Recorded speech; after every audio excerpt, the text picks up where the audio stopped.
Hello प्यारे भाइयों, जय हिंद। कैसे हैं आप लोग? मैं उम्मीद करता हूं कि स्वस्थ होंगे, मस्त होंगे, तंदुरुस्त होंगे। आज का टॉपिक है कि ITR-2 की जानकारी आप लोगों को। कल मेरे पास एक लड़के का फ़ोन आया था।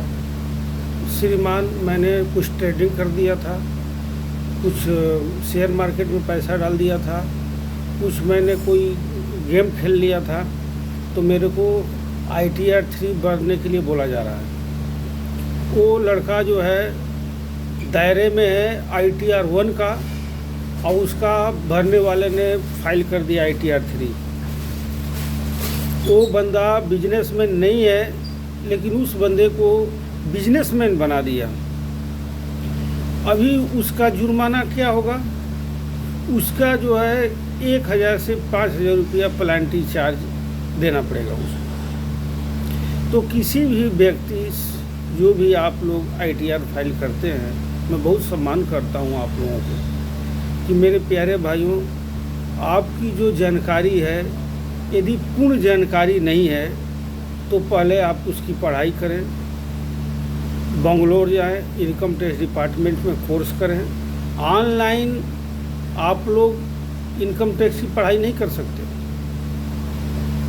या तो कोई पुख्ता आदमी हो जिससे आप वीडियो कॉल पर मिलो, वो आपको एक एक पल बताए, तब आप जो है उचित जानकारी प्राप्त कर सकते हो।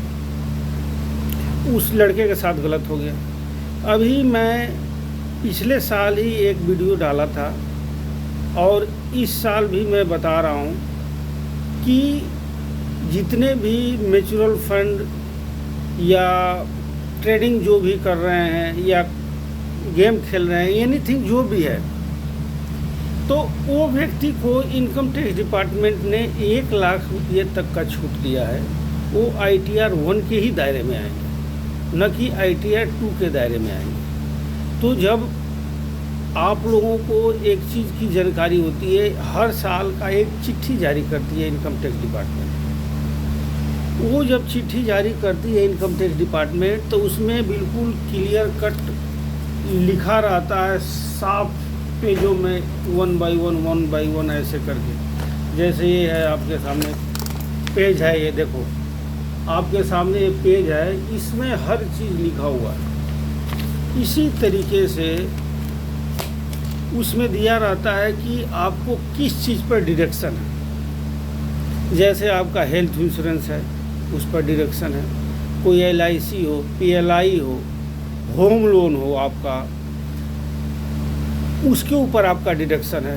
Battle casualty, field allowance, CA, HRA, TPTL, gratuity, compute, AGI, इन सब चीज़ों के ऊपर आपको डिडक्शन है। अपॉइंटमेंट अलाउंस, फ्लाइंग अलाउंस, ये सब चीज़ों के ऊपर डिडक्शन है।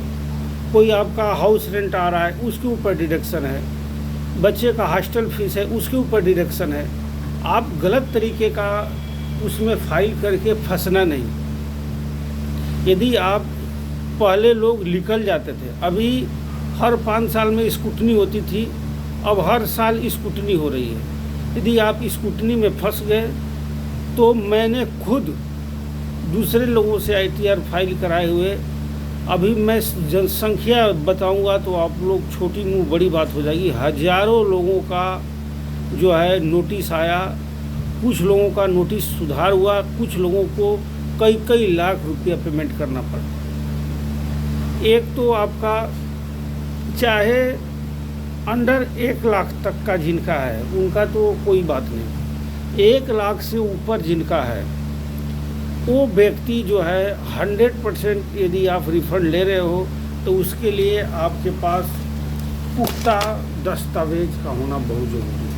यदि आपके पास पुख्ता दस्तावेज नहीं है, और यदि आपने सही दस्तावेज पेश नहीं किया, ITR सही फाइल नहीं कराई, तो उसका जुर्माना आपको जो लगेगा, दुनिया की कोई ताकत आपको बचा नहीं सकती। सबसे पहले बहुत लोगों ने इस साल ITR फाइल किया बिना फार्म 16 आए। फार्म 16 का मतलब क्या है भाई? फार्म 16 आपका हर जगह मांगा जाता है। फार्म 16 को पहले निकालो, उसको पढ़ो, उसमें क्या क्या डिडक्शन है, क्या क्या चीज़ें हैं, कहाँ कहाँ पर छूट है। इसके बाद उसका पिछला पेज खोलो। जब आप पिछला पेज खोलोगे तो उसमें आपका कुछ एरियर्स आए होते हैं। जैसे मान लो कि किसी का डीए बढ़ गया, किसी का सीए नहीं आया था, अचानक सीए आ गया, किसी का टीपीटीएल नहीं था, टीपीटीएल आ गया, किसी का फील्ड अलाउंस रुका हुआ था, वो इकट्ठे पैसा आ गया, और किसी का कहीं एफडी था तोड़ा तो वो पैसा इकट्ठे खाते में आ गया। तो उसके कुछ एरियर्स आते हैं, उसमें लिखे रहते हैं, वो उसमें डालना पड़ता है। लेकिन नो, गलत तरीके से आईटीआर लोग फाइल कराते हैं मेरे प्यारे भाई। तो कृपया करके ऐसा नहीं करना। आज के लिए बस इतना ही, और कोई भी तरह की आप लोगों की कोई भी परेशानी हो तो आप कमेंट में लिख सकते हैं। जय हिंद।